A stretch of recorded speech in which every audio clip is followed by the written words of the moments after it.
Hi there, I'm Andrea Koppel, and it's Time for Coffee, the podcast where you get to hear firsthand what the jobs and careers that interest you the most are really like.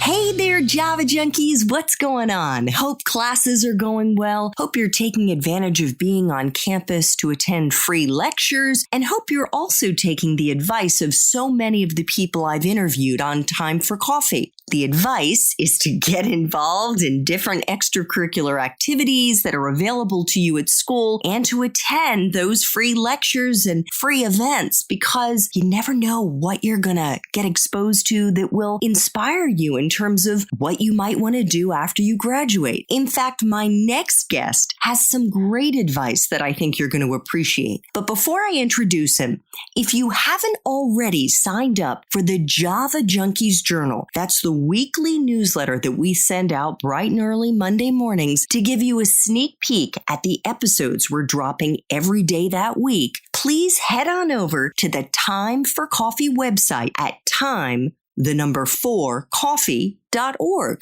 So this next episode falls into the category of an oldie but a goodie. It's one of the dozen or so early episodes I recorded back in the spring while I was still trying to figure out a good formula for T4C interviews. And if you're a regular junkie, you'll pick up on the fact that this is more of a freewheeling interview. It doesn't fall into more of the pattern of some of the questions that I've grown accustomed to asking. And that's why I'm pre-recording the introduction of my guest rather than saying hi to them and segueing directly into our interview. In fact, I'm recording this introduction months and months after I actually did the interview. Thanks so much for your understanding. We're still in the startup phase of Time for Coffee, and we're learning as we go along. So grab your mug and take a chug, because it's time for another caffeinated career conversation. And my guest, Joe Bubman, works at the global humanitarian and development organization Mercy Corps, where he is the technical lead on integrating approaches in complex crises. We're going to get into why he has that title. In this episode, Joe talks about his career as an expert in the interest-based negotiations and conflict resolution and management space, and how he leveraged every job and internship he ever had into stepping stones to where he is today at one of the world's most respected international development organizations. I'm going to try to explain this in the most straightforward way without any jargon. As you know, Andrea, Mercy Corps provides humanitarian assistance to people affected by disaster and crisis. So we, in Syria, in Puerto Rico after Hurricane Maria, in Iraq, and around the world, when disaster strikes, we are helping people meet their basic needs. So that could be with water, sanitation, hygiene assistance. It might be with food. It might be with cash so that people can have the dignity of choice and buy what they need most. And my position is thinking through and helping our teams as we are providing that assistance. Is there a way we can also contribute to peaceful outcomes? Can we bring groups together to improve relationships and build social cohesion? Are there ways that we can begin to address some of the underlying dynamics that are contributing to, in the case of Syria and South Sudan, the crisis itself? So it's integrating some of our technical approaches like improving governance, building peace, providing opportunities for new livelihoods, integrating those technical approaches into the way we deliver our humanitarian assistance. So what on a day-to-day basis are you doing? Well, I won't use the cliche of saying no, there is no typical day. But lately, much of my work has been travel to the field. So I'll share one recent trip prior to Amman and then my trip next week.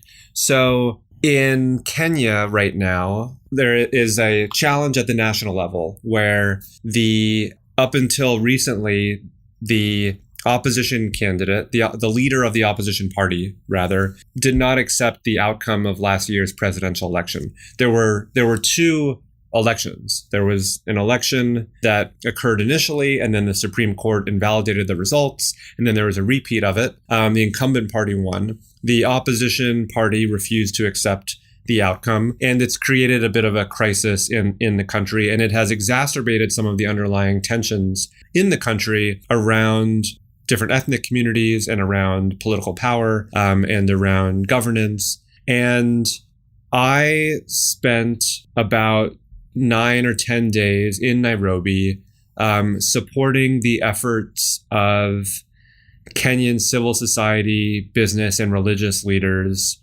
to lead a national dialogue process that would and discuss how to move the country forward, but also oversee an inclusive process that would engage young people, older people, men, women, marginalized communities across the country, including in geographic areas that are more remote and don't get as much attention, engage them in a discussion over many months that would lead to a set of recommendations for Parliament to implement that would address some of the dynamics that had contributed to this crisis. And so I was working with a number of Western governments and embassies in Nairobi and those Kenyan business, civil society, and religious leaders to figure out how can we design a process that would be inclusive and that could sort of move the country forward. And the process would be like for what? So the process would be a national dialogue to develop recommendations to address the constitutional crisis, to address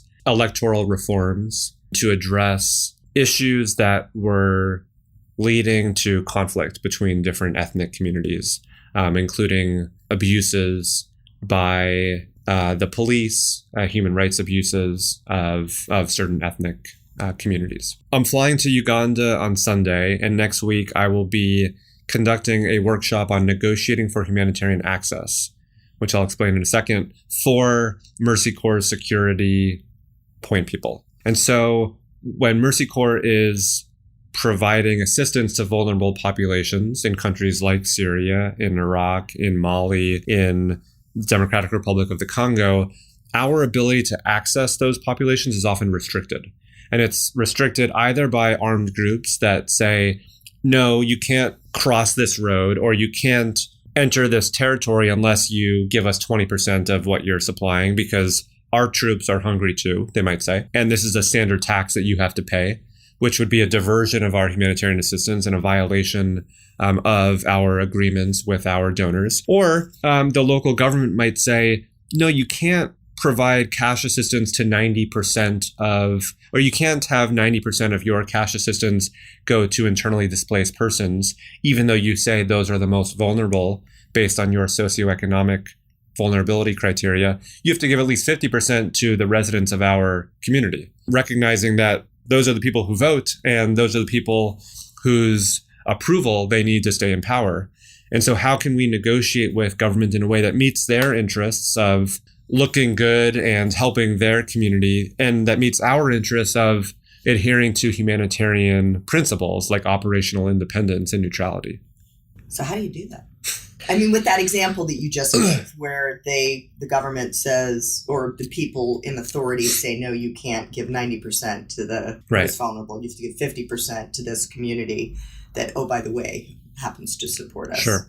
Mercy Corps makes use of a framework for negotiation that was initially developed at the Harvard Negotiation Project in 1979, which was a think tank set up at the Harvard Law School. Those ideas were formulated in the book Getting to Yes, first published in 1981. And then the Harvard Negotiation Project spun out into the Conflict Management Group, which Mercy Corps merged with in 2004. And some of the key ideas that came out of that work and that research were understanding what are the underlying interests of the other party. And you're more likely to be successful in negotiation if you can at least help the other party be successful as well. And so in this case, part of it is understanding if this is a ministry of displacement and migration, for example, what are they really after? 50% is the demand that they're making. It's the position, which is what a tactic that people often resort to in negotiation. What's driving that demand? Is it sort of, as I was alluding to, is it a desire to look good? Is it a desire to win the approval of their constituents? Is it a desire to try to make sure that Mercy Corps as an international non-governmental organization knows its place and doesn't sort of overstep our bounds. So the first step is asking a bunch of questions to understand why they're insisting on 50% before deciding what the answer might be. Why is it important to you, Minister, for us to allocate 50% of our cash distribution to host community residents as opposed to those who are most vulnerable? I might also then, as a negotiator, share my interests or underlying motivation. So it's important to us, Minister, that we are serving those who are most vulnerable. In fact, that's the mission of our agency. It's also important to us that we adhere to or ensure our operational independence. In other words, that we make decisions based on our own assessments of who would benefit most from our assistance, not based on what any governing authorities dictate. So that would be one example. Another key principle of this collaborative negotiation framework is legitimacy. So what is fair in negotiation? So we might say, where does 50% come from? We've worked in another governorate in Iraq or wherever we're operating, where our cash distribution went 90% to IDPs and 10% to host community. Why would it be different here? So providing a standard and then being open to persuasion might be a way that you can move the conversation forward, not in a confrontational way, but in a way that supports the arguments you're making, but leaves room for discussion. How has this line of work affected the way that you interact with people outside of the project that you're working on? I live and breathe this stuff every day. It's sort of almost everything I do, I view through this prism of interest-based negotiation. And my exposure to it preceded my Mercy Corps role. It really goes back to a course I took in graduate school at Johns Hopkins School of Advanced International Studies on dispute settlement methods, and reading the books Beyond Machiavelli and Difficult Conversations. And even before that, attending the symposium in The Hague on international mediation and conflict resolution right after graduating from college. It definitely impacts the way I talk with other people in my personal life, trying to ask a lot of open-ended questions and understand others' perspectives and trying to understand before seeking to be understood, and to find ways that I can meet others' interests and address their concerns in a way that also helps me get what I want. And recognizing that the world is not zero-sum, largely because we, in our negotiations and in our conflict resolution efforts, can always be worse off. We have wars, we have litigation, where both parties are worse off. And occasionally, we can be much better off and we can expand the pie and we can both be successful. And having that mindset is really important because it leads you to do the sorts of things that create opportunity in negotiation, create opportunity in peace building. So you mentioned that this job, you're spending an awful lot of time on the road. In your prior job, and we'll get to Super Decathlon for One America in a moment, but as Senior Peacebuilding Advisor at Mercy Corps, the summary on LinkedIn says that you support the design and implementation of Mercy Corps peace and conflict programs in countries such as, and then you have a list of countries there. Can you talk about maybe, I'm sure there's an awful lot of overlap between what you're doing now, but what does a peacebuilding advisor do at Mercy Corps? Like kind of the granular pieces Sure. in a way that might be distinct from what you're doing now. So that work was more targeted to specific programs that Mercy Corps country teams are designing and implementing. And so I would divide the work into three categories. One was working with country teams to design new programs. So in practical terms, that means responding to funding opportunities from our donors, often Western government agencies, State Department, USAID, Canadian government, UK Department for International Development, and writing those proposals, working with our teams to analyze the context, think about what our country team is best positioned to do, think about which organizations we're going to partner with, and think about what is the causal logic of what we are proposing. How would that address real needs in the communities where we're working, whether that's needs around managing conflict, whether that's needs around building relationships, maybe it's creating economic opportunities, maybe it's improving governance, maybe it's addressing an ecological challenge around management of land or water, for example, and then writing the proposal or reviewing drafts of the proposal written by our country team and providing feedback. And so that program design is one key category. Second is supporting implementation of those projects. And so that could mean helping launch the project by orienting some of our team and our local partners to our core methodology. So, Andrea, you and I talked a few minutes ago about our interest-based negotiation and mediation. So it might be running a workshop on that content. It might also be supporting the development of a baseline survey. So baseline survey would be interviewing and collecting data from the community where we're working to understand the current state at the time of project start, the current state of, say, relationships between groups, levels of trust, confidence in local government to deliver basic services, so that over the course of the project, whether it's 18 months or 3 years or 5 years, we can determine when we collect that data along the way what progress we're making or not making, what impact we're having or not having.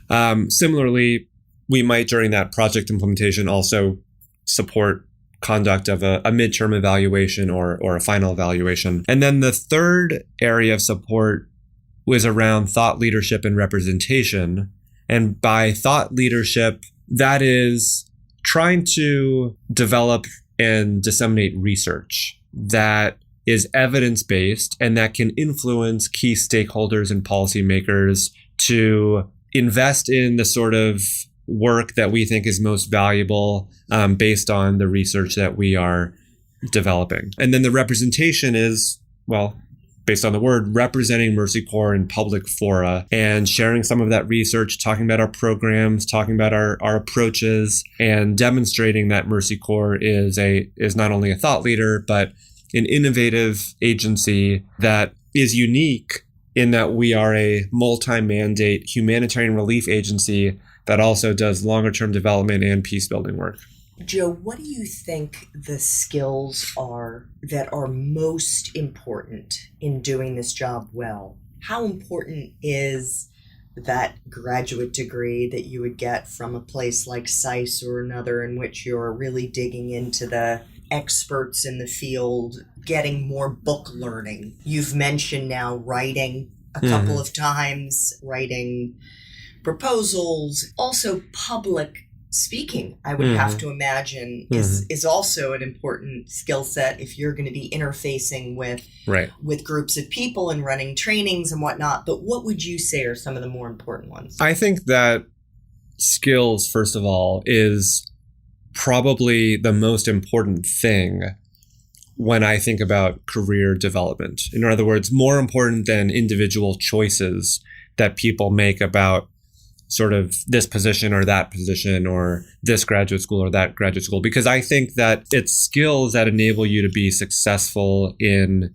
any role. In my work, I mean, you hit on them, Andrea. I think that writing is very important. Clarity of expression, writing so that donors can understand what it is we are proposing, writing so that our country teams can understand how to implement a certain peace-building approach. I also think that public speaking is incredibly important. The success of our negotiation workshops, where you're communicating a tool or a concept or a framework, it depends on your ability to connect with participants. And so if they are either bored or confused or not interested, you're not going to have a successful workshop. I think the skill of organization is also critically important. Mercy Corps and the peacebuilding work is not unique in that we are doing lots of different things at the same time.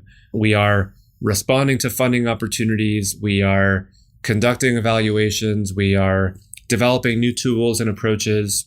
We are speaking at events, and there's a lot going on. And I think that there are more pressures on us in sort of the workforce today, and in our personal lives, and more demands on our time than ever before, and more interruptions given all the technology.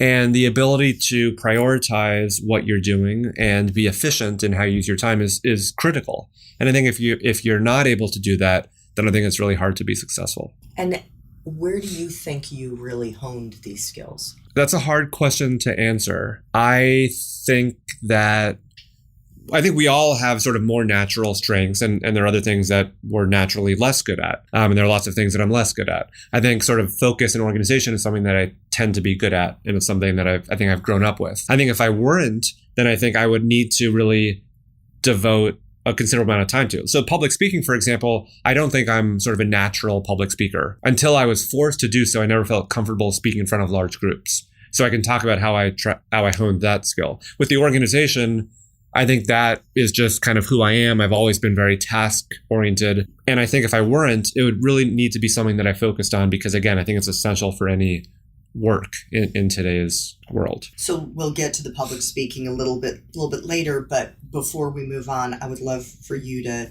tell us about Super Decathlon One America. So Super Decathlon for One America is an organization that builds relationships between rural and urban communities through fun-friendly team competition and joint projects. It's a response to the significant divisions that we see in our country right now.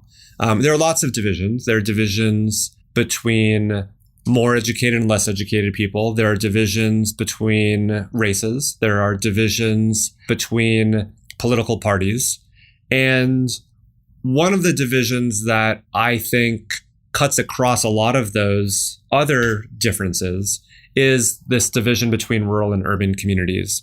It also has felt like there hasn't really been an effort to bridge those divides. And I think the impact of, or the result of not doing much to bridge those divides is that we are less likely to listen to the perspectives of people from the other community and less likely to understand their views, less likely to engage, and more likely to dismiss their views and instead surround ourselves with people who think the same way. I think that we're spending too much time online with people who are similar to us and not enough time in person with people who are different from us. And so Super Decathlon is an effort to build relationships through shared experience. And so a Super Decathlon is a one-day event in a rural community where teams of 4 people, 2 from the urban community and 2 from the rural community, play a bunch of sports and engage in other activities. So things like kickball, dodgeball, blindfolded dessert tasting, karaoke, trivia, etc. And we did our first Super Decathlon in Warsaw, Virginia in November. It's a town of about 1,000 people where 25% of the population is incarcerated. And we partnered with the Haven shelter, which provides services to homeless people and works to prevent domestic violence and sexual assault. And we had about 26 people participate in this day of fun, friendly team competition. We raised $700 for the Haven.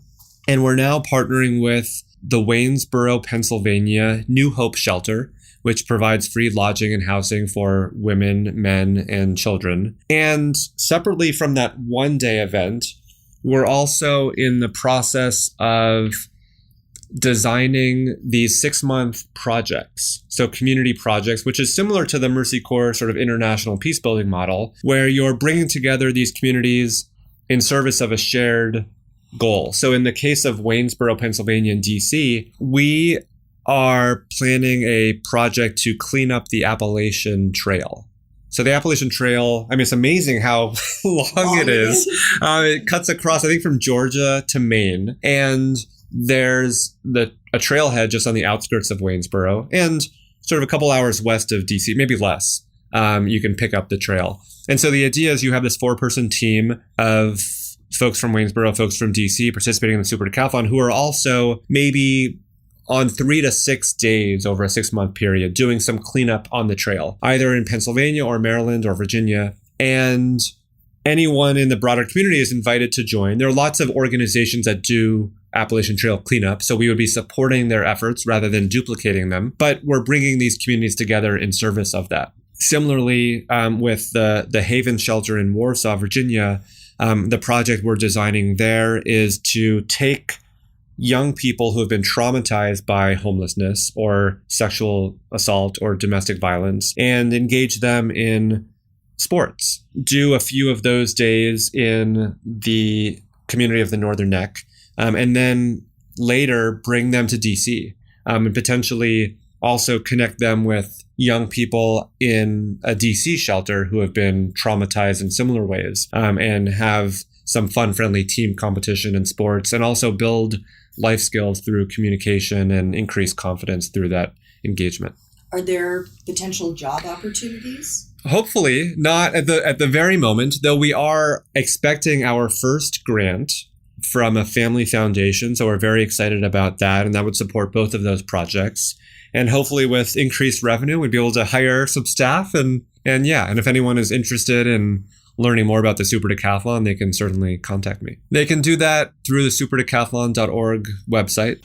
Okay, let's turn the clock back by a few years here and go back to your days at Northwestern University. You were a political science and history major. Did you know what you were going to do with those degrees? This was a double major? It was a double major. I didn't know what I was going to do with the degrees. Actually, I applied to the journalism school and I was accepted. And Northwestern has a highly regarded journalism school called Medill. I love to write, and I thought that I wanted to be a journalist. And I took a couple courses my freshman year, which I liked, but I kind of decided that I just didn't want to be a reporter. I didn't want to cover events and cover news that other people were making. Apart from. Yeah, I wanted to sort of just be more involved in whatever was going on. And so I decided that since I wasn't going to be a journalist, I should probably not be a journalism major. And so I decided to be a political science and history major, even though I wasn't necessarily going to be a political scientist or historian. But I didn't know what I was going to be, but I didn't know what I wanted to do. But at least I figured, well, at least I'm double majoring. Maybe that would create more options. And I really enjoyed the content of those courses. And so I decided to do that. And I spent my sophomore, junior, and senior years taking a significant number of courses in those two subject areas. And so May of 2003 approaches. And did you know what you were going to do next?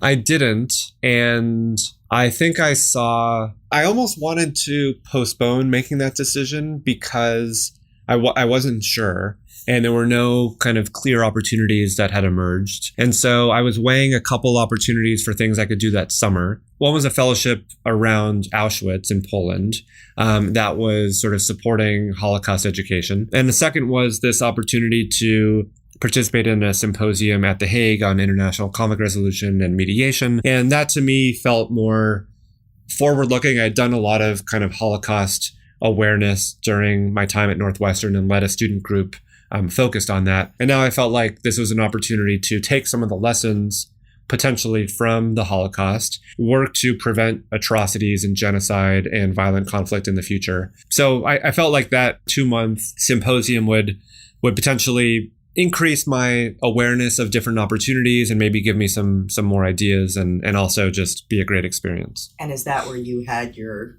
I've been bitten by the bug? It certainly increased my interest in doing conflict resolution as a career. So you came back and you went to work as a regional press assistant, IT support, field staff for John Kerry for president. And even before then, the sort of executive director of that organization offered me a position with his organization. So when I returned to DC, so the organization running that symposium in The Hague was based in DC. And that was another thing. Participating in this symposium gave me an opportunity to build relationships. That relationship led to my first job. And it was a bit of an unorthodox job because it was a 4-person nonprofit. And he had an unconventional way of running his organization. And after a few weeks of of not having received my first paycheck, I said, so when do I get paid? And he said, well, come with me. And so he took me to the ATM and he withdrew cash and handed me, and that was my first paycheck. So that was a little odd. On the other hand, he was a political junkie himself and supported my interest in the 2004 presidential campaign and election. And so when I suggested that I might do an internship at the John Kerry for President campaign, he supported that as long as I could continue working at the nonprofit. And that internship at the Kerry campaign led to the position you were describing of IT support. The initial opportunity was as a field staffer going to Manchester, New Hampshire in early January of 2004, about 3 weeks before the New Hampshire primary, which, as you know, is a critical milestone in the primary process.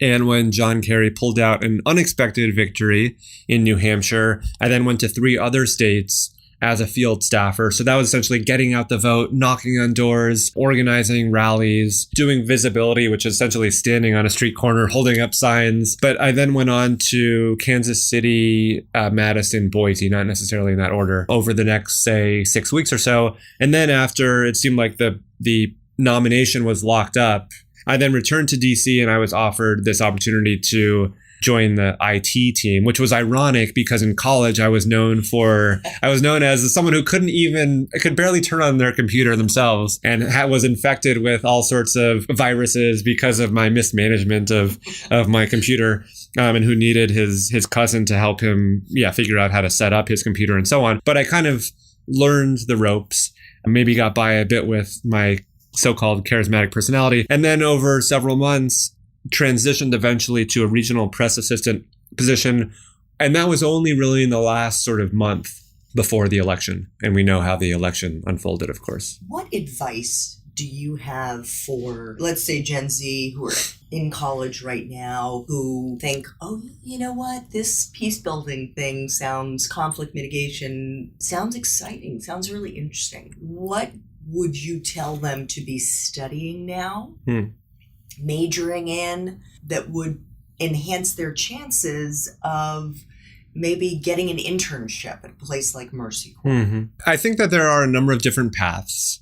I think that what has served me well is having a significant amount of knowledge on an important subject, and one that is not sort of an area that everyone has developed expertise in. So the interest-based negotiation mediation, that is a very important component of peace building work.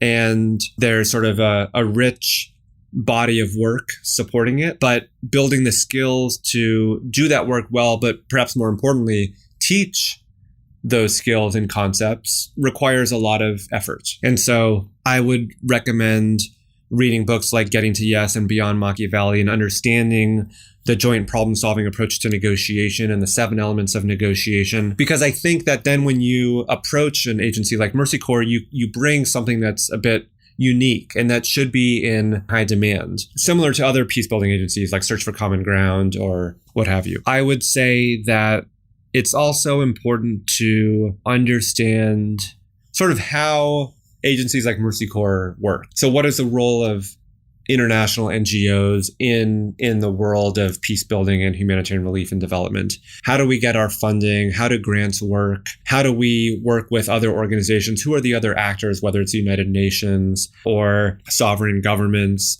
or community-based organizations? Just reading a little about that constellation of actors and how humanitarian assistance is delivered, how peace building programs are implemented. And I would also say reading a bit about the evidence of what works and what doesn't work. So Mercy Corps, of course, has debunked some of the conventional wisdom about what tends to work to address conflict. So understanding, for example, that one of the reasons people participate in violence or join violent extremist groups is because they are angry, because they feel marginalized or are upset about corruption or have been abused by security forces or feel like their needs aren't being met or lack social belonging, not just because they lack employment, not just because they might be poor. And just kind of learning about how conflict interacts with other systems, right? How there are governance drivers of conflict, or social drivers of conflict, ecological drivers of conflict when people are fighting over land and water, or economic drivers of conflict when people feel like they don't have opportunities or that there's dramatic inequality. So I think reading and asking good questions and engaging in conversations, and ideally finding an opportunity to learn from practical experience, on the ground experience. Of course, that's easier said than done. But if you can find an opportunity where you're able to participate in the implementation of a peacebuilding program, even if it's in the United States, if you're not able to travel, there are lots of efforts in the US to bring different communities together, or prevent tensions from escalating, or prevent violent conflict from emerging. So it sounds to me like you're saying it's less important what your major is, and it's more important that you learn to be an effective writer, and that you demonstrate through your own kind of extracurricular activities and readings that this is something that you feel passionately about. So if you happen to go to a school that doesn't offer this type of coursework, you can still be supplementing your education in your own time. Absolutely. I think that regardless of what you major in, you have an opportunity to pursue this line of work. And there are so many resources available to people today that didn't used to be available, so that you can enhance your own learning, as you're saying. So whether that's massive online open enrollment courses, MOOCs, that you can take, or whether it's joining free webinars that Mercy Corps or Search for Common Ground or other peacebuilding agencies, mediators, Beyond Borders are sharing with the broader community. I think that there are opportunities to learn and then demonstrate that knowledge so that you are an attractive candidate to agencies that do this type of work. So before we wrap up, just one final question, and that is, what do you wish you had known in college that you know now, that if you could go back in time, what do you think you wish you could have told the younger Joe about life, about the working world? So I'll tweak that question slightly, only because I think there were things that I did do that were really useful. And then I'll share something that I wish I had done that I didn't do. So the one thing that I did do in college that I would advise anyone who's listening to do is to think about learning in college as not restricted to the classroom. There were so many great opportunities at Northwestern to learn from speakers who came to campus. I remember John McCain and Russ Feingold coming and talking about campaign finance reform. As the leader of different student groups, I was able to bring together speakers to, for example, talk about the North Korea, which, right, remember now it's 2018 and we're all focused on North Korean development of nuclear weapons and trying to reduce the risks of an escalation of tensions and hopefully promote a peaceful resolution to that conflict. But even then in 2003, it was a very hot topic, and bringing together different groups and speakers to campus to talk about that issue was an opportunity to learn. And there, on any college campus, it's a hotbed of activity and speakers and events. And I think that I would encourage listeners to not only focus on getting good grades, which is important, though not, I think, decisive in your future success, but to just pursue things that you wouldn't otherwise do. So one, I had a great experience after sort of getting out of my system a spring break in Acapulco with a fair amount of alcohol consumption. On my spring break, my senior year, it was an alternative spring break, which was a volunteer week at the Gay Men's Health Crisis in New York, which was an opportunity to learn more about HIV/AIDS and prevention activities. And so I think that's important. What I didn't do that I would do if I were to go to college again is a better study abroad experience. So I felt like, this is something I'm sure many listeners experience, FOMO, fear of missing out. And I loved college so much. And I feared that if I studied abroad for too long, that I would miss what was happening on campus. And so Northwestern worked on the trimester system. And I spent 10 weeks my winter semester in Edinburgh, which was a great experience, largely because I met one of my best friends who went to a Tufts University, and he is now my co-founder of the Super Decathlon for One America and a lifelong friend. But Edinburgh, Scotland was great because I hadn't spent much time outside the US before, but it wasn't as immersive. It wasn't as sort of eye-opening experience as it might have been, given the similarities between sort of British culture and American culture. And it was only 10 weeks, and I didn't have an opportunity to learn a new language. And part of what has been very valuable in my Mercy Corps peacebuilding work has been speaking Spanish. And I chose to spend 4 months prior to graduate school in Argentina, primarily so I could learn Spanish and become at least somewhat proficient. And then over time, I've had these opportunities where I've increased my Spanish proficiency. But if I were to do it again, I would have spent 1 semester in like South America and 1 semester in Spain. And that way I would have had these 2 great experiences, and I would have learned Spanish, and I would have really immersed myself in these different cultures. And while I surely would have missed something at Northwestern during that year, I still had 3 other great years during college to enjoy what was happening in terms of campus life. And I would have had this 1 great year of study abroad, but no regrets.